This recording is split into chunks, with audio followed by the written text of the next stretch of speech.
You're a liability. Woo! Hump day, baby. Middle of the week. Dale, is January like the hangover month of the year? Does it feel like it's kind of dragging on already? Bruh, Nick and I have been hungover since our bender this weekend. But yeah, like literally we've been hungover.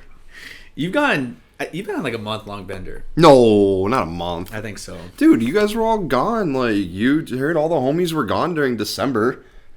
Yeah. If you think about it, I didn't see anybody for like 4 weeks. What you did see, though, was your teams kicking ass. Unfortunately, though, you were on the receiving end of an ass whooping on Monday. Dale, I'm sorry. You had a really hot streak going with your sports teams. I did. Your Buckeyes didn't get the job done. Listen, Ohio State on Monday had to sacrifice for the Browns to succeed. That's all it comes down to. Are you okay with that? No, I'm not. You had to have one or with the other. Like, I'm not okay with it. I'm never okay with my teams losing. But there's a lot of things about that Ohio State game that I'm definitely not okay with. Devontae Smith being covered by linebackers most of the first half is a troubling scheme for me. Kerry Combs, I don't know exactly what you were thinking there, but questionable decision-making by our defensive coordinator. But let's be honest, the Heisman Trophy winner showed out. That dude balled. If he could have played 2 halves, he might have had 400 yards. He probably would have. He made so much money in that game. I felt bad for Justin Fields. I started to pull for him. I don't know why I was kind of opposed to him going into the season. BDN's going to beat my ass in the background right now. I'm sorry about that. But I think he's still a top 5 pick. You guys were just outmatched. It was unfair. And this just goes to show how dominant Bama is. Yeah, and everyone talks about how dynastic they are, how amazing this dynasty is. It's not going anywhere anytime soon. Right. They have an all-time great recruiting class coming in literally a year. 2021. Yeah, the it's best recruiting ridiculous. class of all time. Like, could not be more confused. Like, why are they always so good? Like, Ohio State gets top 5 recruiting classes. Clemson does. But, like, Ohio State and Clemson always earn their victories against Bama. Do you think that Nick Saban puffed his cigar in the locker room as soon as he was done dragging that? He went and started recruiting again. That guy never sleeps. He doesn't stop. He doesn't. Now all he has is another ring to put on the table. Yeah. 7th one with Bama. It's 8th total. I mean, this is just crazy. This was the lowest rated game, though. A college football season that was marred by COVID. I want to salute the players. Thank you so much. I know how hard it is, not only for pros, because they're getting paid, but for student athletes. Yeah. I mean, to wake up early in the morning and get tested, it is what it is. Thank you for what you did. It was a weird season. How many times do we wake up on Saturdays thinking, oh yeah, it's college football. Hopefully there's a game. Yeah. No, you're absolutely right. And to get back to the viewership, it does not really surprise me that this is the lowest rating game. I think that people are genuinely sick of seeing Bama in the national championship game. It's too predictable. Yeah, and I don't know. I've seen a lot of different ideas thrown around about what changes they could make to help fix that. But at the end of the day, expand the field. That's all it's going to come down to. Yeah, I don't know. I mean, Nick Saban, he's got it figured out. Hopefully that other teams like and it's Ohio not going to State or change. Clemson. No, it's not. I think you're going to get mostly the same 3 to 4 teams every year until you expand the field. But that's a discussion for another day. Somebody who really wants to have a say in things, though, Deshaun Watson is not happy in Houston. I mean, shit. You think that boy wants out? I think so. I think other than maybe like the Chargers and the Falcons, the only other and maybe the Jets, the only other dysfunctional organization that's giving them a run for their money. No, Cleveland's good now. They're good. It's the Houston Texans. What the fuck are you doing, Cal McNair? So Eric Bieniemy is like the most sought after offensive coordinator, like head coach candidate. And obviously I understand that the Chiefs are in the midst of repeating against the Super Bowl. But I would figure that would have been a great matchup, right? You get Eric Bieniemy, who's coached Patrick Mahomes the last 3 years or 4 years, whatever. You get him with Deshaun Watson, who I think is a top 5 QB. I think he's in that tier finally. Yeah. He led the league in passing with who knows what receivers. Can't even list them unless you're a hardcore fan. I think at this point, for them not to bring that in, that's just fucking up. And because of tampering rules, they have to wait until the Chiefs are eliminated or they win the Super Bowl. I mean, that could be a month from now, literally. Or it could be Monday.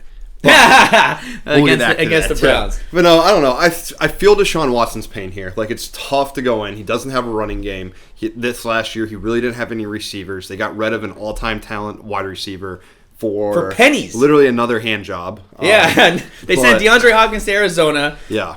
And then, look, they've wasted J.J. Watt. He has 3 Defensive Player of the Year awards. They don't have anything else. They were up 24-0 on the Texans or on the Chiefs last year. Yep. That's all they had. And then Andre Johnson chimed in on Twitter saying that, in a nutshell,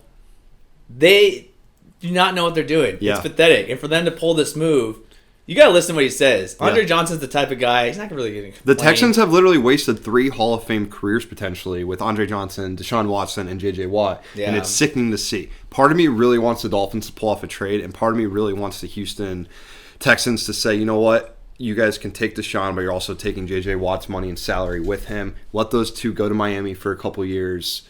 Yeah, Have unless some there's fun. like a slew of picks. I'm not sure. I mean, both their first rounds, Tua for those two. Who says no? I don't know if I'm sold on Tua. I don't know either, but at the end of the day, if the Texans want to get better, I don't think they're going to get better by keeping Deshaun Watson because he is not happy, and plus, you need to trade someone to get some picks back in your organization. Dale, I think we might play basketball later. Is Kyrie going to play basketball later, though? Man. I'm still sore from last week, by the way. My boy, what's going on with him? He just doesn't want to play. Now, for a couple of days, I thought it was because of what happened at the U.S. Capitol last week, but we'll stray away from that. What surfaced online, it's crazy what Twitter can do now. He attended his sister's birthday, her dirty 30, without a mask. We always have to contextualize that now because it's post-COVID, whatever. Like, we have to do that. No mask. Dude, he's not playing. They're paying him $136 million guaranteed over the next few years. Steve Nash, in his first year as a coach, is just saying to himself, I don't know what to do. What do you do? I mean, they're not really that far in age. No. And now, I mean, even though last night fucking KD beat the Nuggets and, like, that was a fantastic shot, unreal. This I'm is glad he's nothing back. new, though. Well, I don't know what to expect from Kyrie. Why am I so passionate about this? I don't know. Like, but this is nothing new. This doesn't surprise me. If this was any other player... Is it an act? He played in Cleveland with, like... I don't think it's an Cavaliers. act. I just think he's a weird dude. Yeah. I genuinely just think he is a weird-ass dude. He has been in some incredible situations in his young, brief career. Yeah. He's been in Cleveland, where they could have contended for titles his entire career, probably. Then he went to Boston, which is also a good situation, and he fucked both of those situations up beyond belief. Then he recruits somebody like Kevin fucking Durant To come to Brooklyn in... Not even 2 weeks into the season, he's missing for personal reasons. Like, the dude's a loony. I don't know what else to say. He is a loony. I mean, he's got the world. He's got the world. He's got the flat-ass earth on his palm, and he refuses to do anything with it. He just keeps fucking up every opportunity. I don't get it. Again, we said, a couple episodes ago, he's trying to be like the Kanye West of NBA players. He's just trying too hard. Trying too hard. He really is. Someone who's not going to be trying that hard tonight, though. Sox and Sox. Wow. Sox and Hawks. Sox and Hawks. Hawks and Suns tonight are canceled, NBA fans. COVID's starting to get bad again. I think there was an outbreak in Phoenix, right? Yeah, and then there was exposure with the players with the Washington Wizards. Yep. Earlier this week, you had the Dallas game canceled. So without a bubble, Dale, I think I was a fan of it over the summer. The bubble was elite, but that's not necessarily something you can ask NBA players to do. They're not going to do it again. Yeah, I'm just saying, without the presence of a bubble now, we're just going to have this. I think it's going to get worse. Yeah, right? we're going to have this. You have to keep postponing games. It's going to make its way through all these locker rooms, and everyone has their own stances on the vaccine. Until then, I'm not going to be surprised by this. Yeah, no, absolutely. I'm not surprised in any way, shape, or form. Hopefully, players can keep it under control. But you know what? The NBA is the NBA. I think it's harder on a nightly basis to stay out of contact with people. Like the NFL, think about it. You only have to be around the stadium, around people once a week, really. Yeah, these guys are playing, one-on-ones, and then like they're in the same hotel, or it's all right. Yeah, I mean, I don't know. We'll see. Hopefully, they can keep it together because the NBA is about to be the only sports we have for a little while. That NHL.